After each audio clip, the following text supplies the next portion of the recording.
We're definitely still watching that winter storm we've been talking about for a few days now. Feeling some of that colder air this morning. It is a bit chilly compared to where we have been the past few days. We're in the 20s, feeling more like the teens as some spots have a slight breeze from the northwest. Really, further eastward, we're seeing some of those colder temperatures. 21 in Burlington, Emporia at 23, 28 for Marysville and Concordia.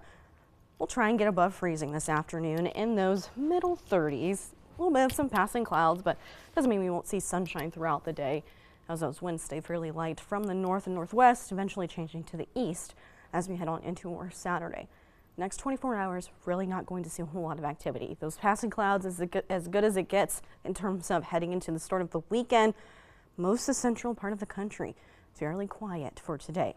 Our system still on the coastline, continuing to push further and further eastward. It'll kind of split off into two, and we'll get one low that'll track just right to us as we head on into the weekend.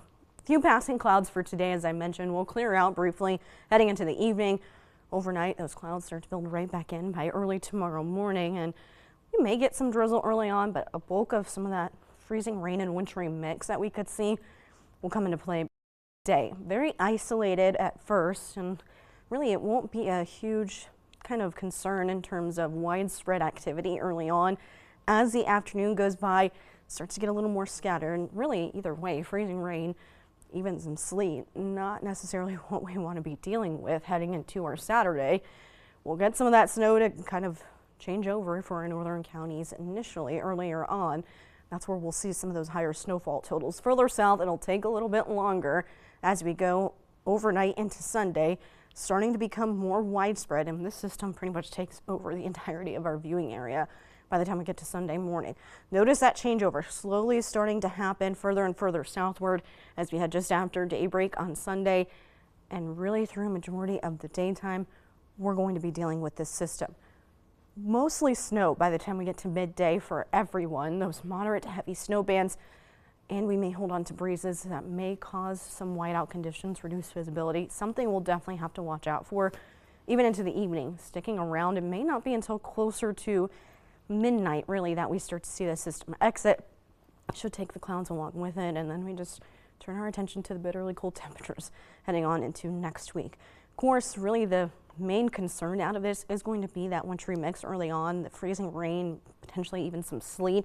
Those along and south of I-70, looking upwards of 1/10 of an inch. The further south, and especially south and east you are, could get some of those higher ice totals that will be a little concerning. Most of our viewing area, though, looks to at least see that changeover to snow happen at some point Sunday morning.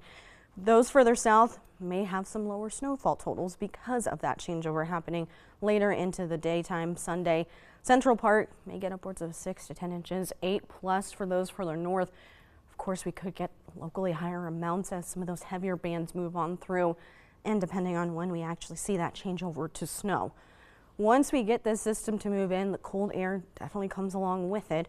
By Sunday morning, we could feel sub-zero with our wind chills. Monday, heading out the door, 10, 15 below. Again, these are wind chills of what it can feel like.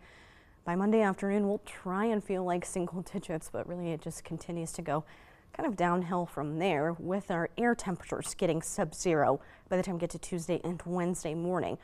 Once this system moves out, we stay pretty dry for much of next week. We don't see a whole lot of activity going on, just the cold temperatures sticking around, and whatever snow we get from this weekend and the ice definitely will be on the ground for a few days, to say the least. We'll try and warm things back up by Thursday, starting to see the lows get above zero, and this afternoon highs trying to get back into the 20s by the end of next week.